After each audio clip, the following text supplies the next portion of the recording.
So in this video, I actually decided to do another ranking of the 10 current Harry Potter movies. Yeah, another franchise that I've been a fan of for a long time is Harry Potter. This is something that me and my family and my friends have also been humongous fans of for the longest time. And and after it kind of disappointing in Tencent finish the franchise with the newest one that we're gonna be talking about soon. I thought it would be interesting to talk about every single Harry Potter movie so far, including the Fantastic Beasts movies, and talk about how I would rank them from worst to bad. This is something that another one that I've been thinking about talking about for the longest time because I wanted to talk about how big a fan I am of Harry Potter for a long time, and now I'm finally going to do that. Let's begin, and I hope you all like this.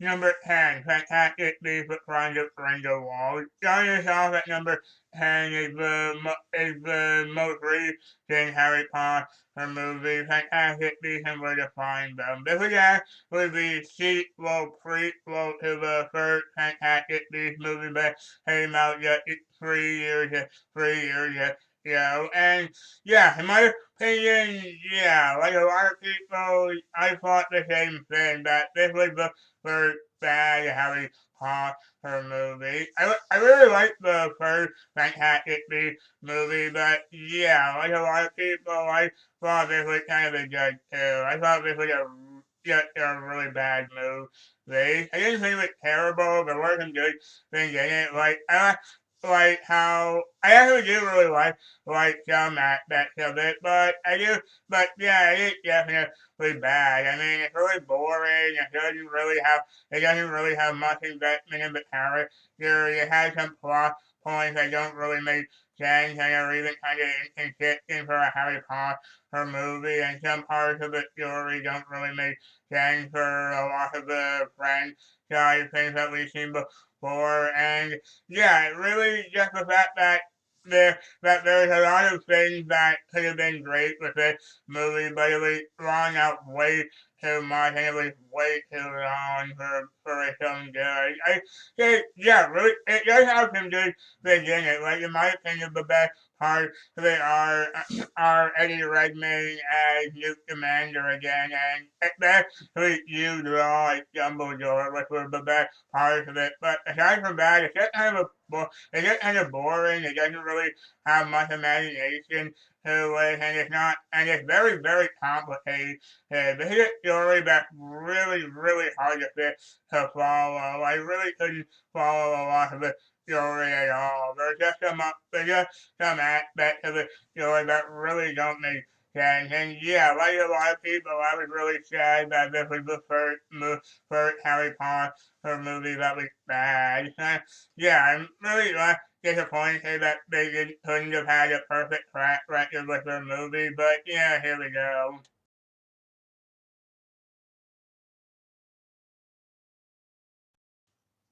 Number 9, Harry Potter and the Deathly Hallows Part 1. At number 9 is the second last movie in the original Harry Potter movies, The Deathly Hallows Part 1. Yeah, me and a lot of other people say this one is the weakest of all the Harry Potter movies. I do mean the actual Harry Potter movies, you know what I mean?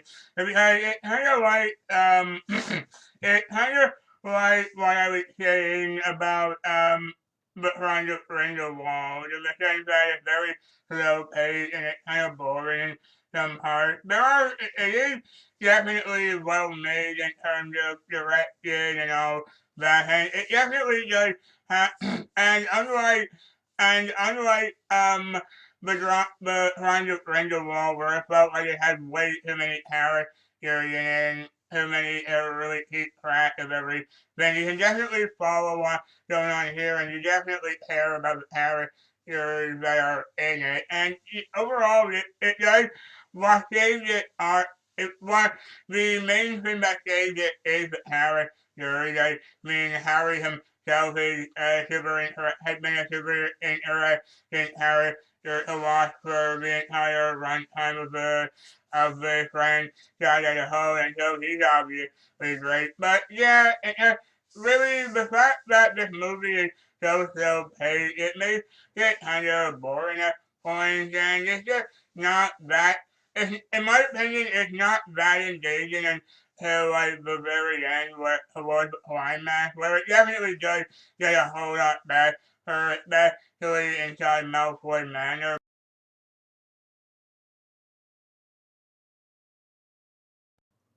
And number 8 is Harry Potter and the Order of the Phoenix. Yeah, this is definitely a movie that I would imagine would be kind of hard to translate to a film because in terms of the book, it definitely belongs in the franchise. And yeah, you can definitely tell that for something that's so long, they would have to cut some scenes out. But yeah, in my opinion, I still think that they managed to make a good movie with it nonetheless. Sure, even if there are some problems with it, kind of like yeah, I don't really like talking about how boring a Harry Potter movie can be because, because I love the franchise, so I don't really like talking negative about these movies. But yeah, it is kind of like the last two like mentioned in the sense that it can have some boring aspects way, especially during the middle part of it when it gets kind of dragged along. But this movie still introduced a lot of great elements, especially Umbridge, who was just a really hateable villain and a really great portrayal of the kind of teacher that we would kind of hate to have. But yeah, I really like a lot of the ideas that for this movie like having Harry being a teacher and having uh and having a bit more of a darker tone with this with the movie, especially towards the end when Sirius died, which is honestly a serious punch to the guy. And a lot of the whole and a lot of the story does have a lot of great moments here and there, and I'm still happy I saw it nonetheless, and I still do think that it's a good movie, not a good movie for the franchise.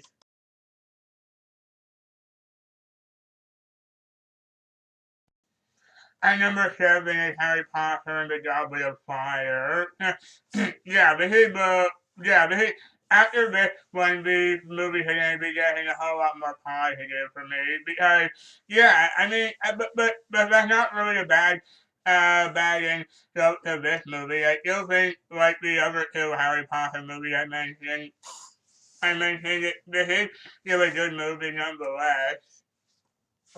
because it definitely is. I mean, really, there's a lot of things I like about this movie. I really like a lot of the new hat, like how Ray Fiennes, who we first finally get to see as Voldemort, and Robert Pattinson as Cedric, and Brandon Lee as Madame Moody. All the new actors are fantastic in their roles, and I really like a lot of the new, and like I said before, I really like a lot of the new ideas they were able to bring to this movie, like how they mainly the main thing I like about it is the tournament of the Goblet of Fire itself. I mean, just the different ideas and tournaments that they have for the movie is a lot of fun. Like the whole let's see, there was the dragon tournament, which was definitely the best in the whole movie. And amazing effects. That's something else that this movie does really well. It has a lot of really great effects in it, and the dragon scene is probably the best example. I say we watch her scene is probably the weakest of the three. It's not bad and it does have some interesting moments, but yeah, compared to the other two, it's not as good. And then I really like the maid scene where we get some interesting moments, and then we finally get to see Voldemort return after we heard a lot about him in the previous movie. And yeah, it was really awesome to finally see him and finally see him in that. Yeah, and it's all that was really awesome, and I really like a lot of the different character interactions in this, and especially towards the beginning where we get to see the new characters appearing, a lot of other great moments in the movie. Like there's just a lot of great ideas for the movie, like I said, and I just really like how the story progressed. Yeah, and the actual final battle of Harry and Voldemort is really awesome.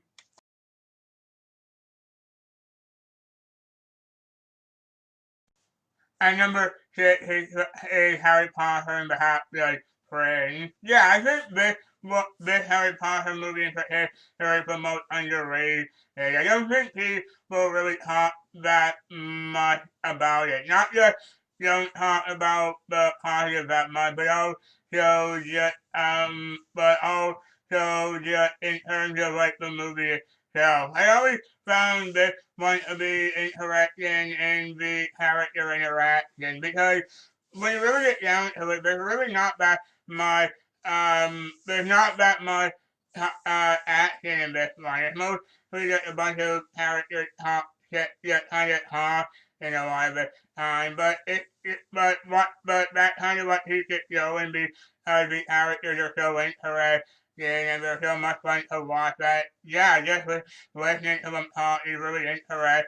And I really like a lot of the like I like I've already said, I like a lot of the ideas for this, and there's a lot of great scenes that they were able to introduce here, like having the actual idea for this mysterious half-blood prince who we don't even know and who we don't even find out until the end with Snape, and then the whole thing with and then the whole thing with Horace, and then just finding a lot of other details.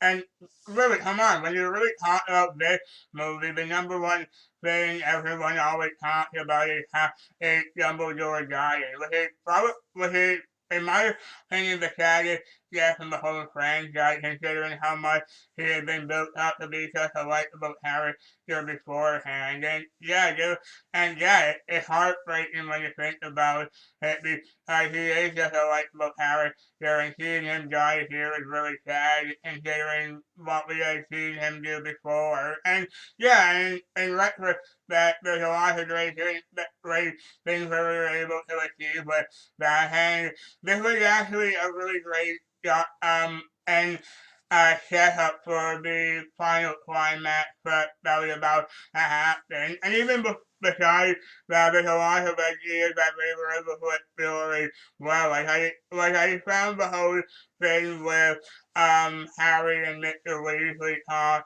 about the Venison cabinet pretty interesting, and the whole action scene at the Weasley house with Bellatrix and some of the other Jeffries. It was really cool. I really liked a lot of scenes like those, and it was just really interesting to see a lot of these events happen.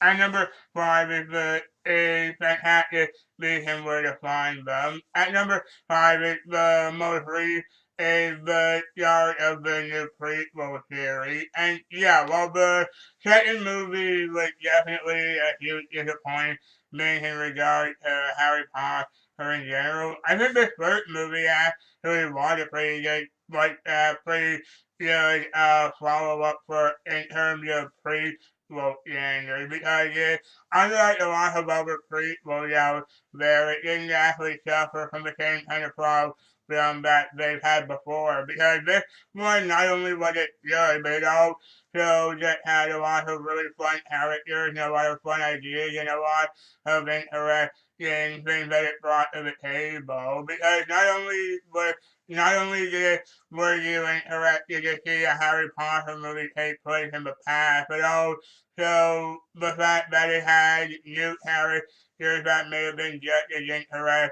as the ones we had seen before. And yeah, they definitely were. I loved a lot of the new ones. It basically, like I said before, it basically Eddie Redmayne as Newt Scamander himself. And a lot of the other cast members were great too. I really liked a lot of the dynamic that they had with the characters, with having a lot of them interacting. While it does get a bit too talkative, like for in terms of exposition, I think that they were able to be.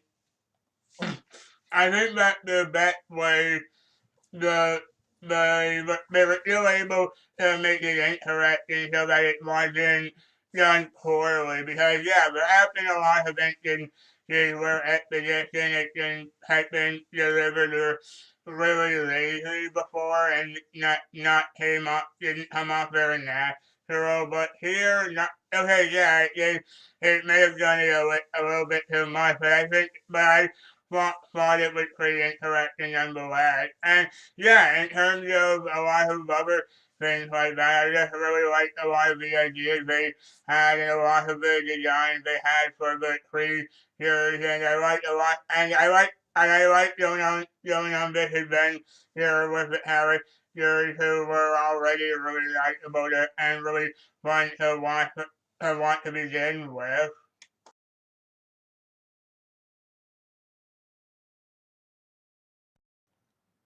And number four is Harry Potter and the Philosopher's Stone. Yeah, the one that, yeah, the number one. I actually, the very first movie in the Harry Potter franchise, I actually find this movie to be really underrated. People don't say anything bad about it, but I don't think they say it, but they don't say it's anything amazing. But I definitely say it really is amazing. It had probably the best setting up.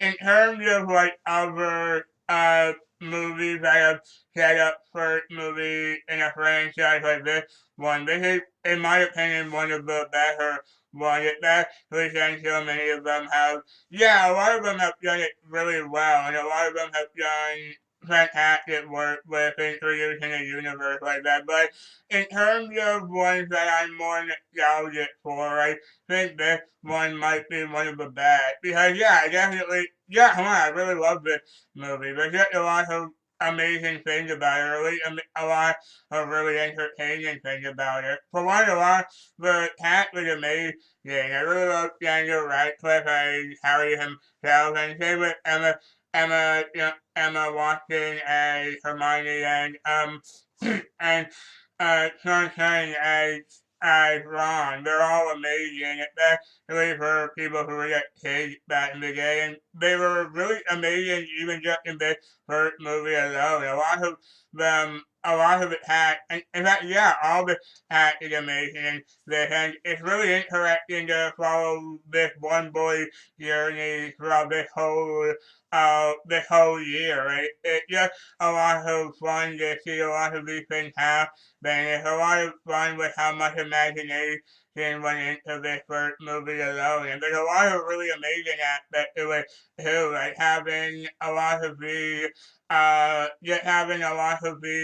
uh, backstory being told about Harry and what he's been going through in his life, and just a lot of the things that they include for the duo, like for hard work is really cool. Especially, I am really interested to know what it was like for audiences back then to see a lot of these things be seen on the big screen. Especially seeing hard work for the first time and seeing all these other magical acts that he'll be be shown on screen, considering they had probably thought of their own version of all these when they were reading the book to read.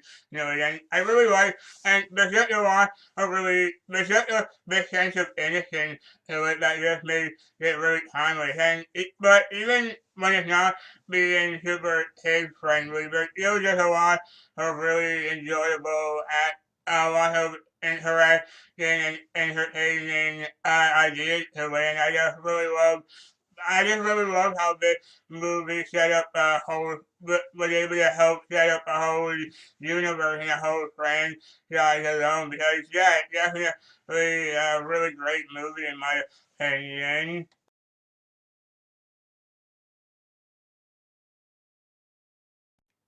I never played Harry Potter and the Chamber of Secrets. This is actually a lot like the first one, in my opinion. Not just because it's the same director and the same looking kind of universe, but also just in the sense that it had kind of a similar feel, because it definitely, in terms of, at least compared to some of the other entries in the franchise, this actually does feel a bit more kid friendly. I mean, it is just really a bit darker than the first movie, but I think that actually helps elevate it. But for me, this is definitely, in my opinion, one of the more interesting entries in the series. They have a really interesting story that I really like to watch a lot of the time actually, because the story is so good. I think the story of Harry, Ron, and Hermione trying to find out about the Chamber of Secrets and trying to find out what's going on with they're very fascinating. I like a lot of because this is definitely a bit more of a mystery sort of mystery monster thing that's going on throughout the whole movie, and the way they do it, and the way the characters talk about it, and the way it's all presented, and all that is really fascinating to me. I actually really like following this story in particular, because I think it's so good. And yeah, it definitely is. I really like a lot of the ideas they have for this one, like I said a billion times already. But yeah, they just had a lot of great. There's just a lot of great ideas for this movie with what they do next in every scene. It's always just so much fun to watch, and a lot of and very interesting to watch. And there's just a lot of great moments in this movie in particular. I can just point to that I think are just really well shown and well thought out and well told. And it's definitely a very interestingly directed movie as well. Because especially towards the end when we get to the climax and we get to the whole battle fight inside the Chamber of Secrets, and I really like a lot of the other things too, like Tom Riddle appearing and explaining his backstory and finding out that he's Lord Voldemort, and a lot of the other. There's just a lot of other great moments in here in this movie. Well, just like that, there's a lot of things like that, and like I said, the main aspect of the movie that I really love the most is just the interesting story that in it that I really like to watch.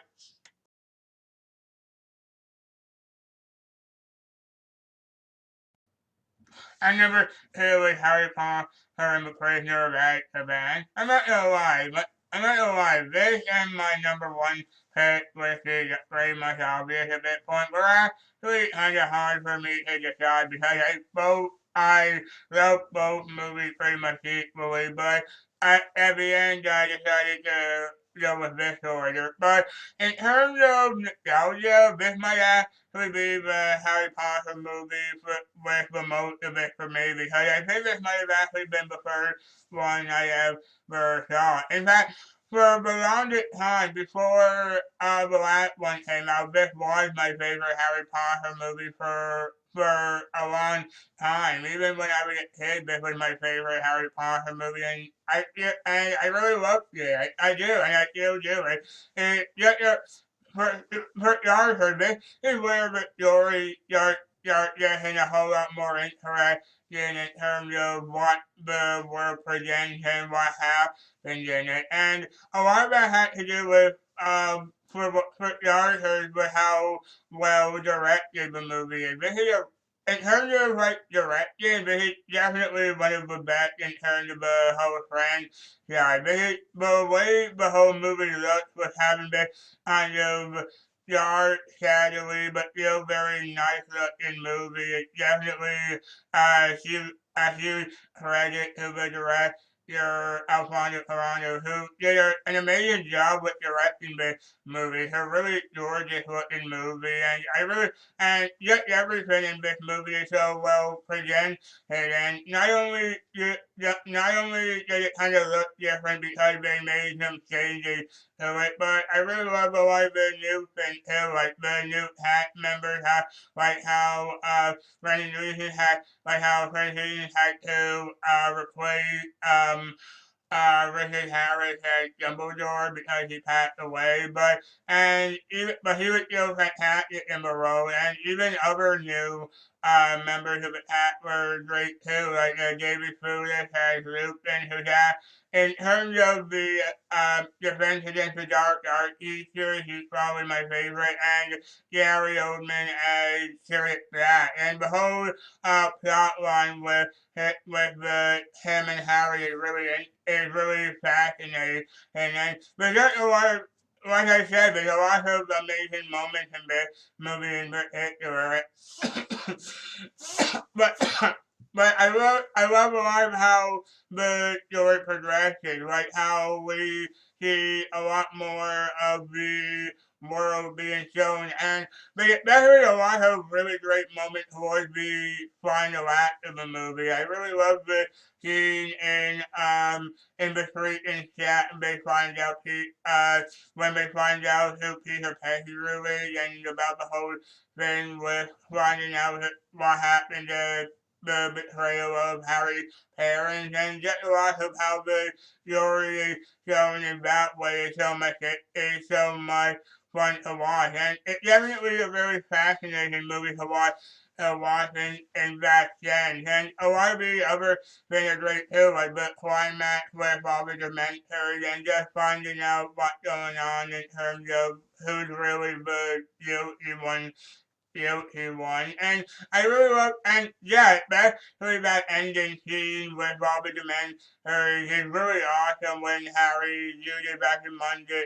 Patronus charm, and yeah, and just how a lot of the story is shown is really great in back then too, and especially since there was a bit more of a year gap when this movie and Chamber of Secrets was made, it helped them improve a lot of new things like making a lot of the CGI look a lot better and just the whole look of the film as well. Like I said, it's a really gorgeous movie and a lot of that has to do with how much time and effort they put in how great the movie was look on the whole.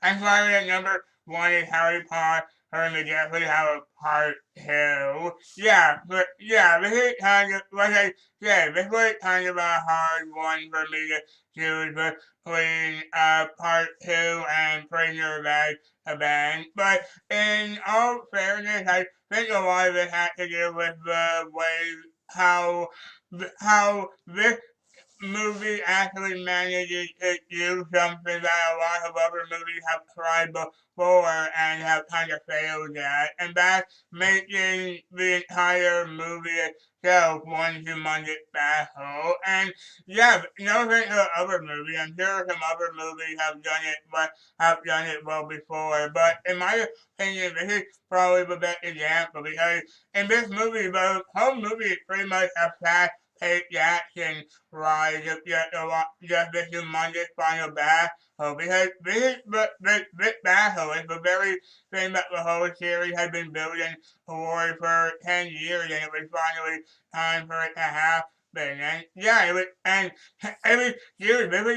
This along with part one of the Deathly Hallows were the first two Harry Potter movies I actually saw in the cinema, and seeing these humongous battles on the big screen were just humongous and really amazing for an 11 for a 12-year-old that I watched back then, and yeah, even now it's still amazing. Just how it's all directed, how it's all made, how all the action is so well done, and how you get even throughout the whole battle, you get a lot of really interesting characters. So you find out that Snape was actually a good guy all the time, and a lot of other things have been great in the movie too, like finding out what's going on in terms of and just finding out a lot of the different mysteries and finding out what's been causing a lot of the moment to happen. And it's all great too. And like I said, it's an all action ride and all the action and in terms of CGI, this is probably the biggest yeah, like I said, it's a huge battle for the whole movie. So the CGI is gonna have to be increased, and all of it does look phenomenal. It's just like I said with Prisoner of Azkaban, this is a really beautiful looking movie, and the fact that it looks this good and it's able to do all this stuff this amazing is really amazingly really impressive. And it definitely is when you think about it. Because a lot of other movies have big battles throughout the whole movie, and it can come off as kind of too bad, just kind of a bad story for other movies. But because of it, I think mainly just because of how big this franchise is and how many entries it had in its in its longevity, I think it's able to get away with the fact that this is just a huge battle from start to finish, and it's definitely able to get away with a lot of things like that and make a lot of really awesome moments like that are gonna be really fulfilling for lifelong fans of the series like me. I've always found it amazing how well executed the whole movie is and yet how much fun it is on the whole. And seeing these huge battles are just really fun, especially towards the end with Harry and Voldemort at the inside the courtyard fighting in their last battle. And seeing them going after all the Horcruxes is really fun too. Just seeing where they're gonna be hidden, how they're interacting with everyone else, and especially seeing how a lot of other characters get a lot of great moments too, like Neville, who I actually do really love his character, and other characters too, like Mrs. Weasley, Ginny, Luna, all of them. They all get a lot of moments to shine here, and there's a lot of really great interactions with them all too, and I especially love the actual ending of the movie too, if you know what I mean. Because yeah, like I may have said before, I really like I always sort of thought of. I really love endings like these where the last scene is showing the characters years in the future, showing what they're now like and seeing what they've done with their lives and seeing them with a family. And yeah, seeing Harry, Ginny, Hermione, and Ron now all grown up and have been families of their own and seeing them off is just so satisfying for so many fans. This would just be the most satisfying thing ever, and it definitely is whenever you're watching it. I really love endings like those, and yeah, and even besides that, just everything that happens in the movie is just so much fun to watch. It really is, and come on, everyone knows I am not the only one who thinks of it. It's just so well made and so well put together that I just can't help but put it in the number 1 spot. And all that is why I think Harry Potter would definitely have a part two with the best Harry Potter movie of them all. And so everyone, back to my ranking of the 10 current Harry Potter movies. Thank you all so much for watching. Like always, I have an amazing time with talking about these movies and just talking about my favorite kind of pieces of entertainment And so, thank you all for watching. Please like this video. Please comment down below to tell me what you think. Or even tell me how you would rank the current Harry Potter movie. Please subscribe for more content like this coming soon. Thank you all again for watching. And I'll see you on next time. Take care. I see it, and now it's all